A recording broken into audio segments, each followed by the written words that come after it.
Everyone thinks the worst SpongeBob episode is the Splinter, the one where a thumb infection gets a 4-minute close-up, or Squid Baby, the one where Squidward hits his head so bad he turns into an actual toddler. Well, they're not.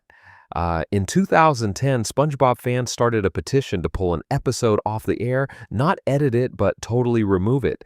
Thousands of signatures were collected, but Nickelodeon never officially banned the episode, but somehow it just stopped airing. And interestingly, that's not even the one rated 3.2 on IMDb. And by the end of this video, you'll understand why a lot of fans say the show died and out came the most hated SpongeBob episodes ever. Let's go from worst to worst. Episode 1, Stuck in the Ringer. It starts innocently enough. SpongeBob gets out of the shower and dries himself off in a wringer. And look, I know what you're thinking. How does a sponge dry off underwater? Just don't. You'll hurt your brain thinking about it. Anyway, he slips on a rubber duck, slams into the wringer, and gets stuck. Patrick enters and decides to help. His idea of helping is applying something the episode calls forever glue. Yeah. Forever Glue, that's the actual name. The title card is even written in it, so already we're 3 minutes in and Patrick has permanently bonded SpongeBob to a metal laundry appliance, which is the kind of problem you don't come back from. What follows is 11 straight minutes of SpongeBob trying to live a normal life while dragging a wringer behind him. He can't flip patties, he can't eat ice cream. There's an actual scene where the ice cream gets stuck inside his esophagus because the wringer is in the way. At one point, he accidentally shoots mustard into Squidward's face so hard his eyes melt off and land on an uncooked Krabby Patty, which is technically a health code violation in about 40 countries and, in other words, outright disgusting. For a children's show, it is a surprisingly detailed way to traumatize 8-year-olds. But that's not even the part people hate. The part people hate is the ending. SpongeBob finally snaps. And honestly, he's earned it. He screams at Patrick for ruining his entire life, a completely normal human reaction. The entire town of Bikini Bottom shows up, not to help SpongeBob, not to check on him, but to yell at him for being mean to Patrick. Let me say that again. Patrick glued his best friend to a laundry appliance, and the moral of the episode is that SpongeBob was wrong for standing up for himself. The crowd literally tells SpongeBob he was born mean. A random fish who has known these two for 0 seconds just decides SpongeBob is the villain and the town agrees. And then, just to really seal it, SpongeBob cries so hard that the tears melt the glue and he gets free because crying fixes super glue. Apparently, here's the quiet twist though. This episode was actually the first one in production order for season 7, the very first one out of the gate, and a lot of longtime fans point to this exact episode as the moment they knew something was off. Because around this time, Steven Hillenburg, the guy who created the show, wasn't running the writer's room anymore. He'd wanted to end the show after the 2004 movie. Nickelodeon said no. This is what no looks like. If Stuck in the Ringer is the writers forgetting how morals work, A Pal for Gary is them forgetting who SpongeBob is as a character. Episode 2, A Pal for Gary. The setup is almost sweet. SpongeBob feels bad about leaving Gary alone while he's at work, so on his way home, he passes a pet store and buys Gary a little friend, a fluffy, adorable green creature called Puffy Fluffy. The lady at the store specifically warns him that Puffy Fluffy does not get along with other pets, especially snails.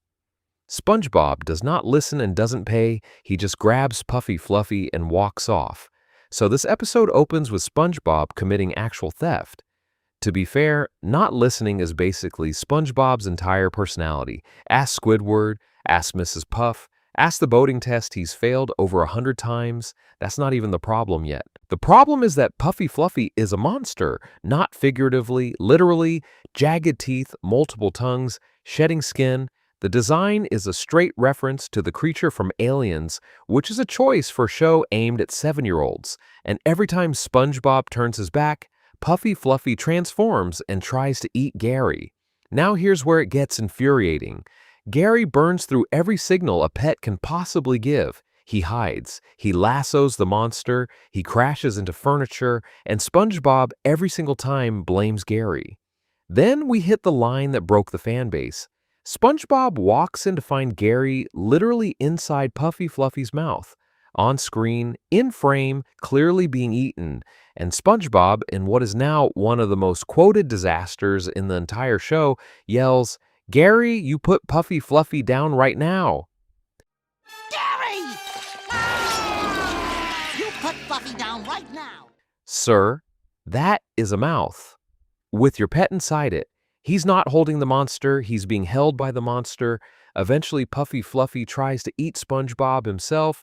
Gary saves his life by lassoing the thing like a cowboy, and the monster runs off.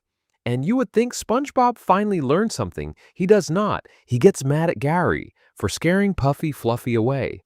Here's the twist fact. On IMDb, this episode is currently sitting at 3.2 out of 10 out of more than 300 episodes. This is the worst rated SpongeBob episode in the show's entire history. The fandom hated it so much it single-handedly tanked the reputations of the 3 writers credited on it. That's how deep the damage went, and yet somehow it's not #1 hated, because there's one more, and this one doesn't just break SpongeBob, it broke the show. Episode 3, E's One-Course Meal. You already know the setup, even if you haven't seen it. Mr. Krabs versus Plankton. You've seen this 100 times. Plankton tries to steal the formula, Krabs wins. The end, except this time, Krabs discovers Plankton is afraid of whales. And then Krabs does something no version of this character had ever done before. He dresses up as his own teenage daughter, Pearl, and starts stalking Plankton around Bikini Bottom to psychologically torture him. Just to be clear, the guy we've been cheering for since 1999 spends this episode cosplaying as his daughter so he can trigger his rival-specific phobia for fun. Not to protect the formula, just for fun, and it works. Plankton starts losing his mind. He has nightmares. He's not sleeping. He's crying. His own wife, Karen, refuses to believe him. SpongeBob doesn't care. Nobody helps. For 16 in-universe days. That's not a joke. The episode explicitly says 16 days. Then we hit the scene. Plankton lies down in the middle of a street. He tells SpongeBob he can't take it anymore. He waits for a bus to run him over, and then he asks SpongeBob directly to step on him as hard as he can, in which this is actually a suicide attempt.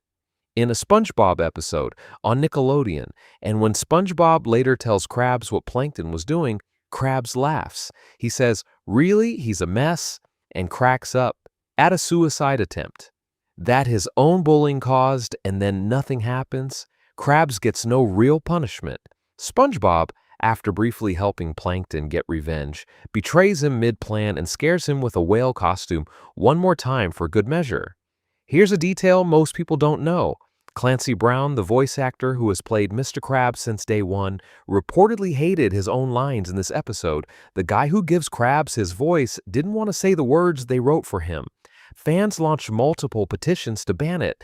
Thousands of signatures. Nickelodeon never officially banned it, but the episode rarely airs anymore. It's quietly buried, and the fan base reaction was so intense it birthed an entire creepypasta called Plankton Got Served, where the suicide attempt actually succeeds and Plankton ends up in a kind of heaven and hell limbo. Fans wrote horror fiction just to process this episode. That is what it did to people. Closing plus cliffhanger. Those are some of the most hated episodes SpongeBob has ever put on screen. The ones fans have been complaining about since the day they aired. And honestly, we've barely started. There are more on this list, some you've seen, some you've forgotten, and others you may wonder why they existed in the first place. Catch us on the next. See you soon!